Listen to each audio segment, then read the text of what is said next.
اللهم إني أعوذ بك من أن أشرك بك شيئا وأنا أعلم به وأستغفرك لما لا أعلم به.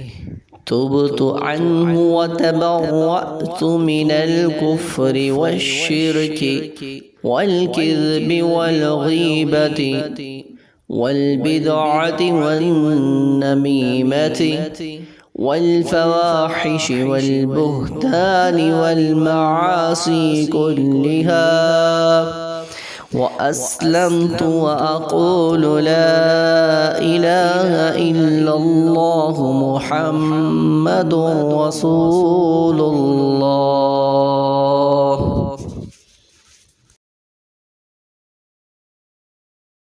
अगर आपने चैनल को सब्सक्राइब नहीं किया सब्सक्राइब कर दें, लाइक नहीं किया लाइक कर दें, कमेंट्स नहीं किया कमेंट्स कर दें। अपनी दुआ में मुझे याद रखिएगा। अस्सलामु अलैकुम व रहमतुल्लाहि व बरकातुहू।